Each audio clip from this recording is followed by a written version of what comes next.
How's it, guys? Welcome to another NAG Sideshow. This time we're coming to you on site from Evetech, where we will be talking to Intel about their new 12th gen launch and a few other things that they have just announced today. Nitesh, welcome so much to the show. Thank you for your time. Thank you for having me. It's a real honor to meet you guys and to speak to you guys today. So what is the big launch today? What are you announcing?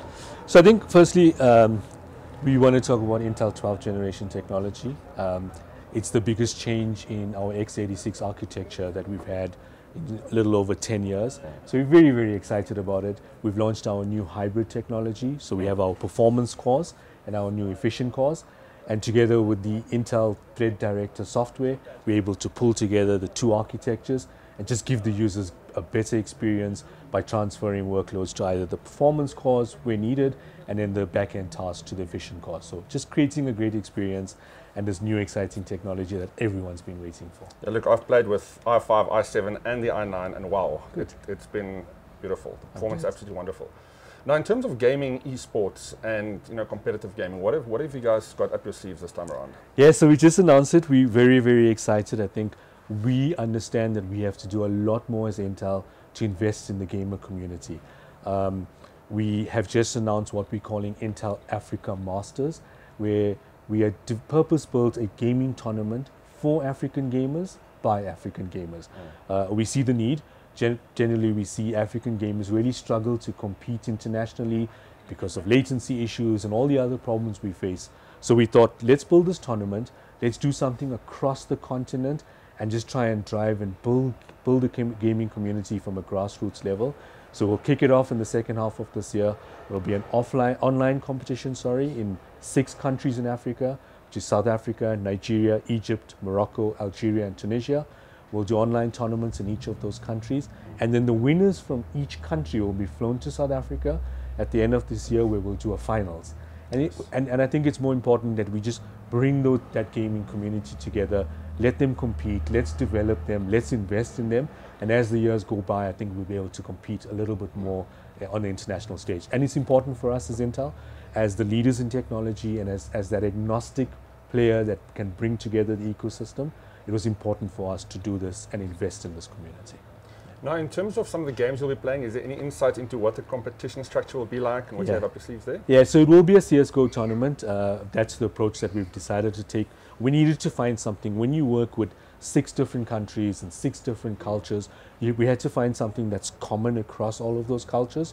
And also bearing in mind, we have tournaments like the Intel Arabian Cup, which spans across Middle East and Africa, the North Africa region.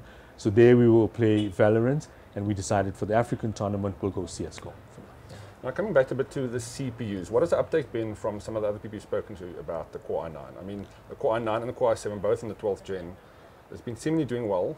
Stock, I'm sure, is available everywhere now. It's now that it's kind of prolific in the market. What have you seen from the South African industry on that? So great response, firstly, globally on Core i7, Core i9, in fact, the entire range. We've just launched now, so we did the desktop CPU, we've done P series, U series, and now HX for the mobile workstation as well. Gaming's kicked off first, done exceptionally well.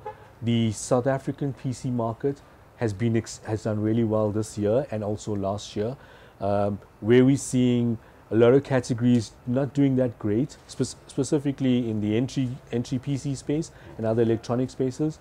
The gaming market has been super resilient. We're experiencing double-digit growth.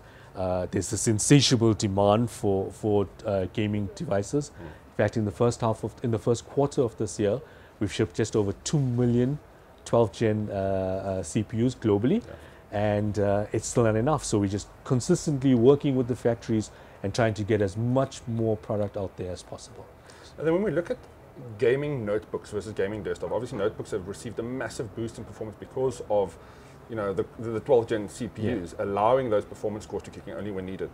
How do you see the South African markets change, between desktop gaming machines and notebooks? Do you see a lot of gamers actually opting out of desktops and going for notebooks now? It is a trend that we are noticing both in South Africa and across the continent for various reasons.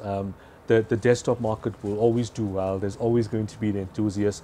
We have a whole range here where people are talking about and very excited about. But I think with the performance that you can now deliver on a notebook, and also with gaming, the OEMs designing gaming laptops that are a little bit more aesthetically pleasing, a lot better, and they can use for multiple purposes.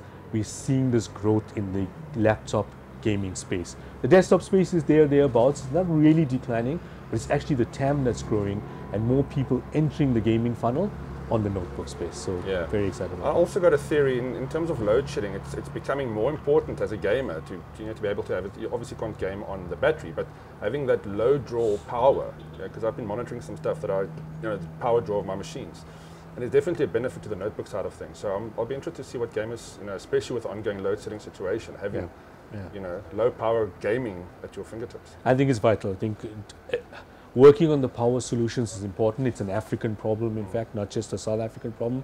When we talk to customers, we hear that quite often, the load shedding issue. So it's something that we have addressed. And also when we talk to CIOs, as example, in the enterprise environment, they're driving notebook infrastructure, they're driving notebooks with integrated 3G or wireless WAN, purely because of that electricity issue that we have here. So consistency is key for enterprise CEOs, your SMBs, and even the gamers now. So it's an important aspect, and I think with the new technology, we're able to deliver a lot more for them. Yeah. Excellent. Now, final question from my side. Do you play games at all? I'm actually not a gamer per se.